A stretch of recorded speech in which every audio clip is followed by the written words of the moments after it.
You're listening to old-time radio stories, classic tales of horror, mystery and science fiction from the golden age of broadcasting. Suspense.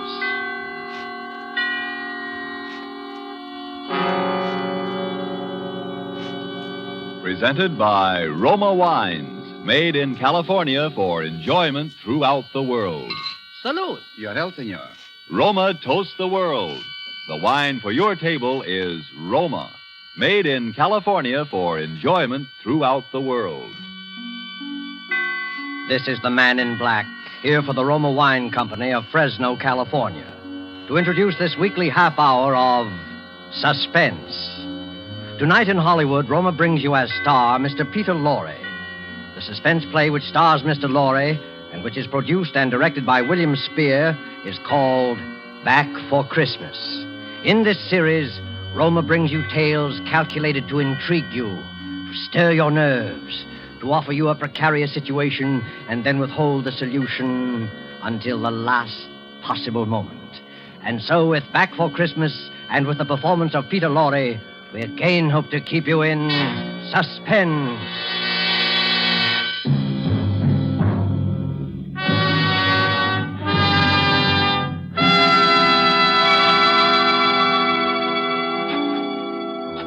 Jingle bells, jingle bells, jingle all the way. Oh, what fun it is to ride a one-horse open. Yes, Maria? What on earth are you doing down here in the cellar? Oh, just doing a little digging. And why, may I ask, have you chosen this day of all days to dig up the cellar floor? Oh, I thought because the weather has been so damp, this would be a good time to plant that little devil's garden I told you about. Devil's garden? Whatever nonsense is that? Don't you remember that was my little joke about it? You see, I've managed to get hold of the spores of several unclassified wild orchids. In our wild state, they bloom under damp masses of leaf mold. The South American Indians call them devil flowers because they appear to bloom under the ground. Well, I'm sure the South American Indians will be very interested if you succeed in growing these ridiculous flowers under the cellar floor. Whom else it will interest, I can't imagine. Oh, what's that terrible smell? Oh, that's the leaf mold, chemically identical with the earth blanket they grow under in a wild state. And I want to get these started before we close the house. Do you realize that we're sailing for America a week from today, and you've made no arrangements whatever? Unless you call digging a hole in the cellar making arrangements. I certainly don't. Devil's garden, indeed. Sometimes I think you're going soft in the head, Hubert. Oh, I suppose it is inconsiderate of me, you see. And I've been wanting to try this experiment for a long time, but with all those lectures and seminars at the university, there never seemed to be enough time. Well, there certainly isn't any time for it now. I suppose you've forgotten I made an appointment for you at the barber's this afternoon. Oh, must I shave my beard off, Hermione? I thought we'd been through all that. Of course you must. They don't wear beards in America. It's bad enough you're speaking with that accent. They'll probably think we're Germans as it is. Oh, I should think it would be quite easy just to explain that I'm Swiss. Now, Hubert, don't be argumentative. Go and get your jacket on and do as I tell you. Yes, Hermione. And don't forget to take your umbrella. It looks like rain. Yes, Hermione. And don't look so put upon, Hubert. Someone has to plan things in this house. Never even get to the university in time for your lectures, much less make arrangements for a trip to America. I know, but what about my specimens? There'll be plenty of time to plant your precious devil's garden when we get home from America. We're not going to be gone forever, you know. We'll be back here for Christmas. Yes, of course. Back for Christmas. I'd forgotten. We'll try to remember it. And if you can't do that, just do as I tell you. I've been making the plans in this house for 20 years. And if there's any digging to be done, I'll manage that as well. You understand, Hubert? Yes, Hermione. Good. Now, you have just 20 minutes to clean up this mess down here and keep your appointment at the barber's. And when you're finished there, I want you to come straight home. All right. I wanted to stop at Miss Markham's and pick up some books I ordered. Well, all right. But don't loiter there the whole afternoon mulling over those old books the way you usually do. Now, hurry and clear up this rubbish. Get rid of that smelly stuff. And no more digging, mind you. No more digging. I'll show her. I'll have my devil's garden, and if I... No more digging, eh? No more digging. Oh, 15 men on a dead man's chest. Yoo-hoo, and a bottle of rum.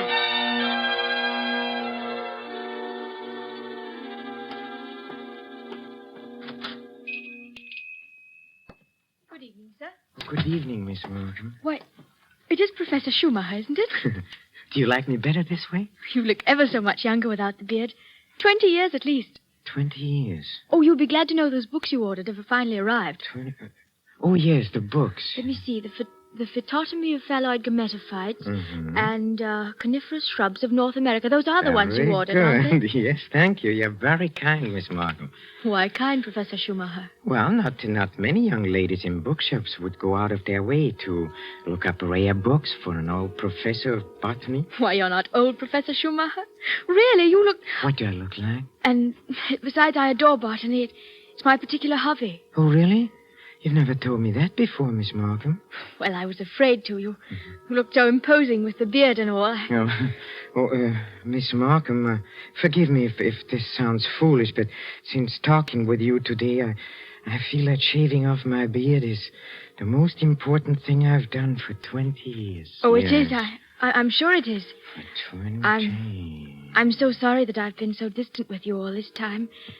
Oh, there were times when I almost spoke up. Oh, really? Times when you came in here tired after a day with your students at the university. You seemed so alone. The way I'm alone in the world. Alone? I'd like to have asked you to stay a while and talk with me, but some way or other I always wound up giving you your change and letting you go on your way. Say, you're alone in the world? Since my father died. Oh, Miss Markham, did you never think of marrying? My father was a very remarkable man. I never found anyone who seemed to measure up to what he led me to expect of men. Miss Markham... Oh, it's been so long since anyone called me by my first name. I'd like you to, if you want to. It's Marion. Marion? Oh, how nice. And yours? Well, Hubertus. but in English, Hubert sounds better, huh? How long have you been alone, Hubert? Alone? I knew you were a widower, of course. The first time I saw you. A widower? I can always tell. There's a certain sadness in a man's eyes. A sweet sadness, I think, when he's been married and then a lost... widower. I never thought of it in quite that way. Oh, I'm sorry. I shouldn't have been talking like this, I suppose, but I've often wondered what she must have been like. Your wife, I mean. Hermione? Not an easy woman to forget. Very strong. Always managing things. The house, my wardrobe, my friends. Even when we dined at a restaurant, she even then ordered my food. She was always managing things. Her whole life. Managed herself to death.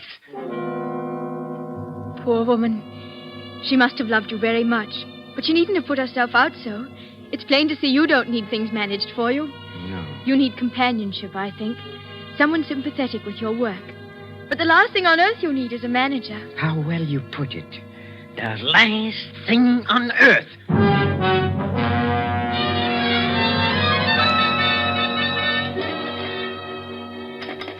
Operator, are you there? I'm still waiting on that call to Salisbury. Well, put them on quickly. Hello. Is this Paul Holt & Sons? It's Mrs. Hubert Schumacher. Did you receive my letter? Good. Now remember, we'll be back for Christmas and I want the job done without fail.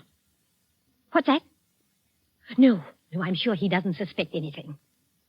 Send it to me in New York as I instructed you, addressed in my name, of course. Yes. I've already put them in the mail. You'll get them tomorrow. Thank you. Thank you so much. Oh, here you are, Hubert. Where have you been? Oh, backstairs. I dismissed the servants. Dismissed the servants? Mm-hmm. But I've asked some friends of mine into a farewell luncheon. Go and tell them it's a mistake. Well, I'm afraid it's too late now. They've packed and gone. You have messed things up properly. How many times have I told you to leave things to me? I make the plans around here. Yes, Hermione. You'll have to do better than this when I plan the trip home, or we'll never in the world be back for Christmas. Back for Christmas. Back for Christmas. Must you keep saying that? Why not? We are coming back for Christmas, aren't we?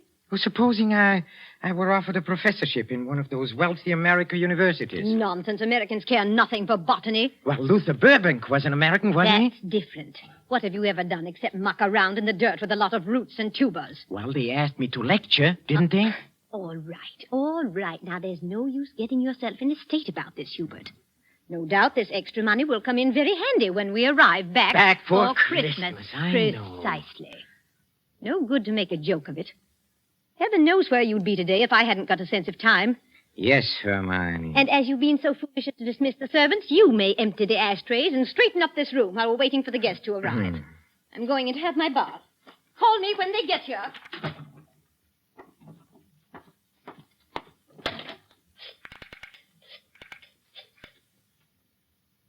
Marion? It's Hubert. No, darling, no, nothing is wrong. Oh, my plans are the same, unless you have changed. No? Oh, we'll meet in New York then and be married there. Huh? Oh, I'll explain to you why later. You just have to trust me. Yes. Yes, madame. Hubert? I'm so sorry I can't talk any longer. Yes, I'll meet you in New York, without fail. Auf Wiedersehen, mein Liebchen. Hubert, were you talking on the phone just now? Yes, Hermione. Whoever was it? Oh, Freddie Sinclair. But didn't I hear you say something about meeting somebody in New York? Why, yes. Freddie said he might possibly get over there before we even leave. And I said, of course, we'd meet him there if he decided to go. That seems very peculiar. But then all of your friends are peculiar. Yes, Hermione. And just look at your jacket. Have you been digging in that cellar again? Yes, Hermione. Well, there's no need for it. You can't possibly get that Devil's Garden thing finished before we sail for America. Go and change your clothes before the guests arrive. Oh, never mind. I see somebody coming up the walk now. Go and let them in. Yes. Hubert. Yes? Look out the window. There's Professor and Mrs. Goodenough, but who's that with them? Well, who... Precisely. Freddie Sinclair. Peculiar you should have been talking to him on the phone not 3 minutes ago, and now here he is. Yes, isn't it? But then, as you see, Hermione, all of my friends are peculiar. Not half so peculiar as you. Digging in the cellar the very day we leave for America. Just look at yourself. And now that I think of it... Yes? Oh, never mind. Go and let them in. Oh, you were going to ask me something, Hermione, about the hole I'm digging in the cellar. Good heavens, stop rolling your eyes about that way. One would think you were digging a grave down there instead of a storage bin. Yes, Hermione. What's that? I said yes, Hermione. Father, open the door and please stop saying yes, Hermione. I think, my dear, I have said it for the last time.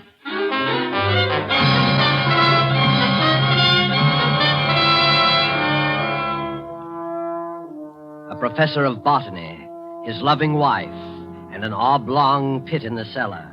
Just the right size for his botanical specimens, his devil's garden.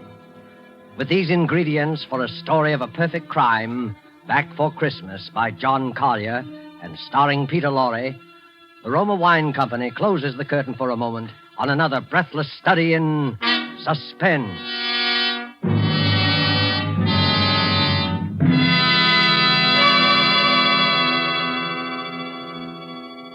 In this brief intermission in the play, it's pleasant to think about the holidays. Not everyone celebrates the holidays against a background of snow and pine trees. Somewhere south of the Gulf and the Caribbean, in a gracious home surrounded by palm trees and the warm sun, you might find holiday dinners ending this way. One moment, please. Our North American guest wishes to propose a toast. Yes, mis amigos. I drink a toast in gratitude to you for your gracious hospitality and the enjoyment you've given me, an American so far from home. It is only a fair exchange, my friend. This wine in which you drink your toast, it brings enjoyment to us from your country, from America. It is Roma wine, made in your own California. Yes, and when you choose the wine for your holiday table, remember this. Only a few wines are so fine that many countries of the world import them. And among these greatly enjoyable wines are the wines of Roma, R-O-M-A, made in California for enjoyment throughout the world. Yet here in America, we are truly fortunate, for we may buy Roma wines at a very low cost, since we don't have to pay import duty or costly shipping charges. So serve Roma wine with pride on any and all holiday occasions. Serve Roma, too, for everyday dinners you can afford to. Ask your dealer tomorrow for your favorite Roma wine, America's largest selling wine. But before you buy wine, buy war bonds. And now it is with pleasure that we bring back to our sound stage Mr. Peter Lorre in Act 2 of Back for Christmas. A tale well calculated to keep you in suspense.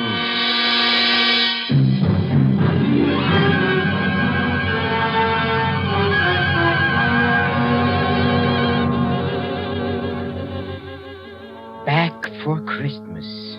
Hermione was so positive we would be back for Christmas. That last afternoon, pouring tea out for a few friends who had come in to say her last-minute farewells, she kept reiterating it. Now, mind you, Hermione, don't let those Americans lure your husband with one of their fat university jobs.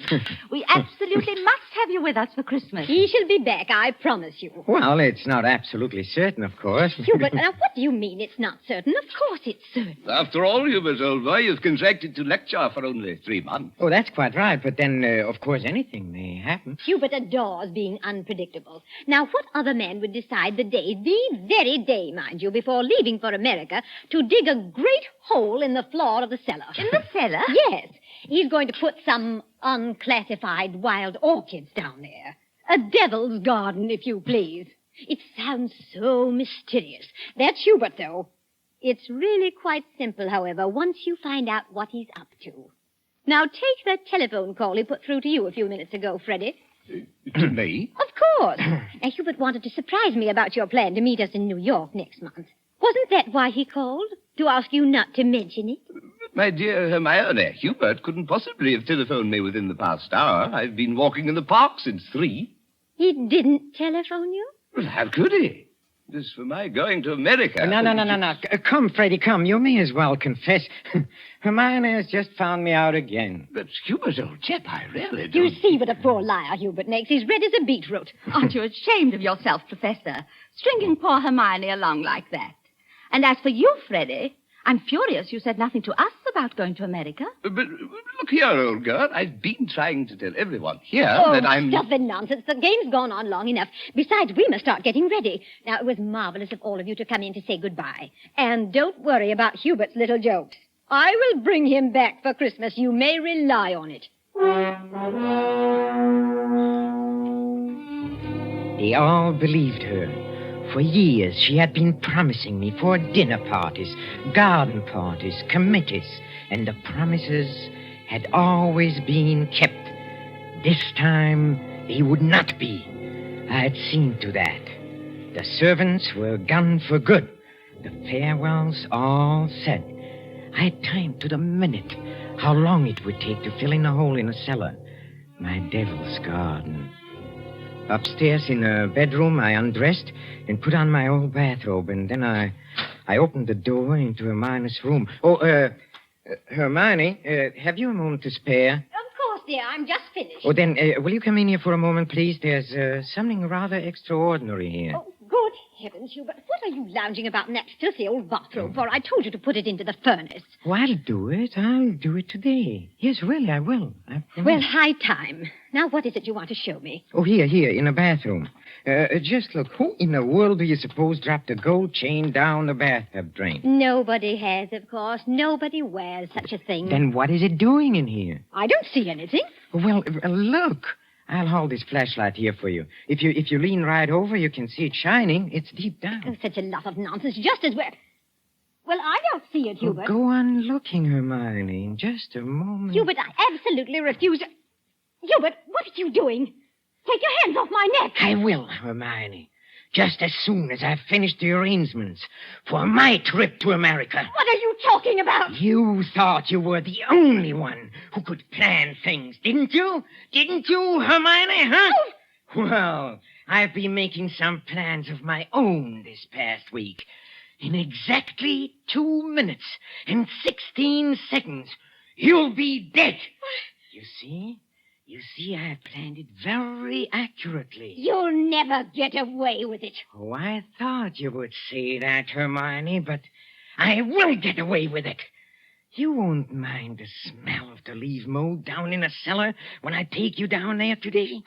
Yes, that is where you are going, Hermione. Right into my devil's garden that annoyed you so much. My friends all expect me back for Christmas. They do. If they don't hear from me, they'll start asking questions. No, they won't. Because you'll write them letters, Hermione, on a typewriter, as you always do. They'll be signed H, in that neat, correcting way you always sign your notes to your friends. Here, let me up now. No! It won't work, Hubert.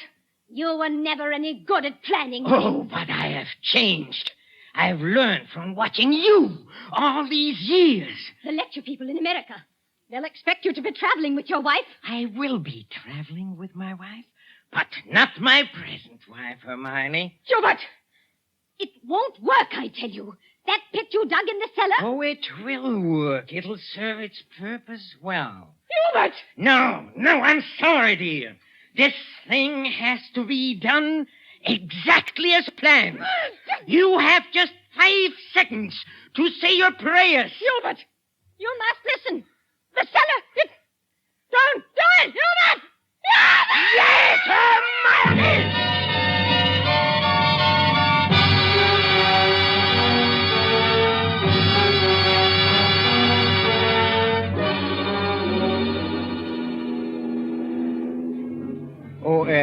Stuart? Yes, sir? Oh, my wife, she's indisposed. She'll be taking her meals in our stateroom. For the old voyage, sir? Yes, for the whole voyage. I trust your wife is feeling better this morning, Professor Schumacher. A little. Not yet well enough to leave her cabin. Oh, what a shame. Oh, Professor Schumacher. Yes? Here's a copy of the radiogram you sent for your wife last evening. Oh, thank you. I'll just check it over. Oh, but look here. Why? What's the matter? Did the typist make a mistake? No. It's nothing important. She can correct it later.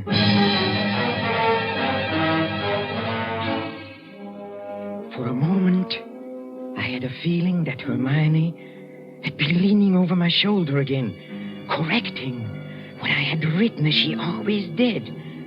I had written a radiogram to Professor Goodenough and his wife. Haven't been out of my cabin the whole beastly trip, Hubert. Well, now doubt we'll be back for Christmas. But the operator had left out the W, and it read, "No doubt we'll be back for Christmas." Exactly what Hermione would have written. Well, the rest of the trip was uneventful. Marion and I met in New York just as we had planned. Just as we had planned.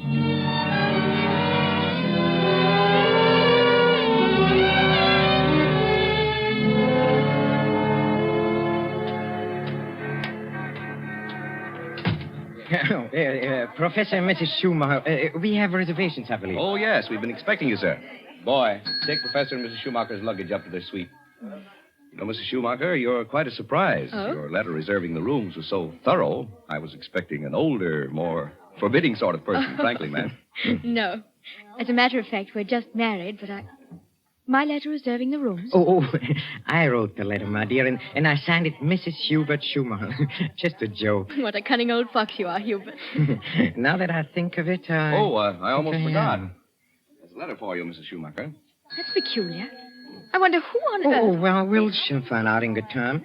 Come along, darling. Oh, we are keeping the boy waiting. Come.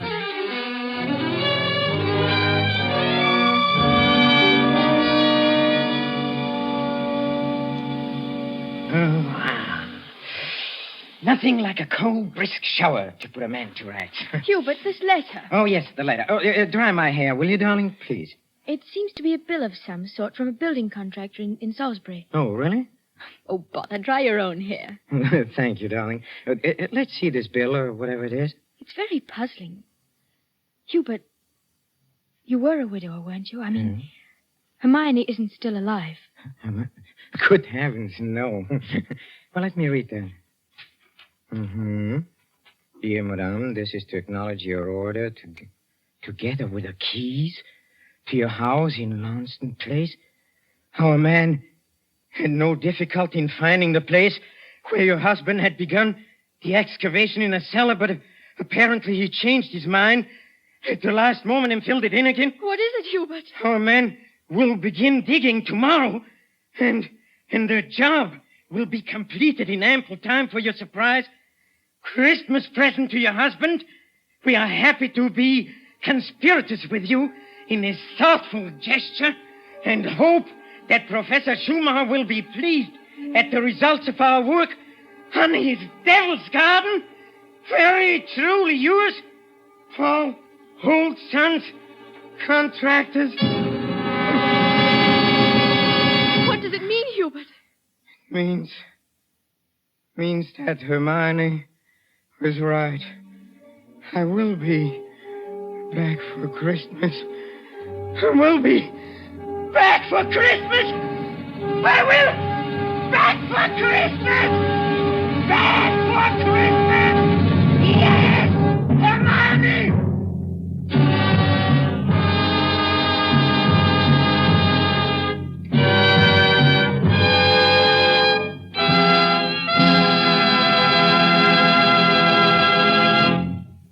And so closes Back for Christmas, starring Mr. Peter Lorre. Tonight's tale of Suspense. In just a moment, we shall hear again from Mr. Lorre. But first, just a word that seems appropriate. One of the world's oldest customs is the Christmas toast. And traditionally, down through centuries of war and peace, the Christmas toast has been drunk in wine. This year, when the glasses are filled and raised once again, we know that in every home the toast will be to a speedy victory and a speedy return of those we love.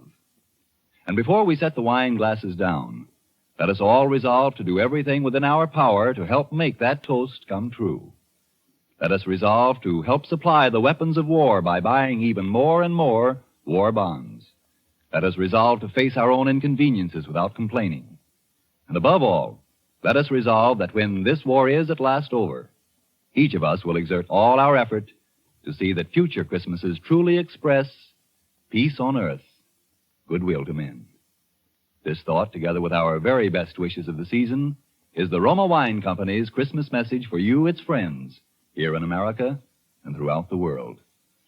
This is Peter Lorre.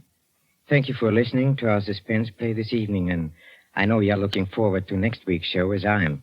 It is called Finishing School, and its subtitle might be the famous quotation, "The female of the species is more deadly than the male." Don't forget, then, next Thursday, same time, for Margot, Elsa Lanchester, Janet Beecher, and a distinguished all-feminine cast in Suspense. Presented by Roma Wines, R-O-M-A. Made in California for enjoyment throughout the world.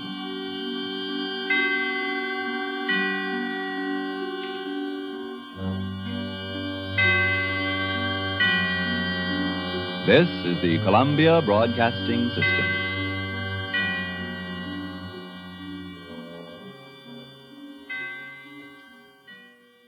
Thanks for tuning in to Old Time Radio Stories. Follow us for more timeless tales and get full video episodes plus bonus content at patreon.com/The Forbidden Knowledge Network.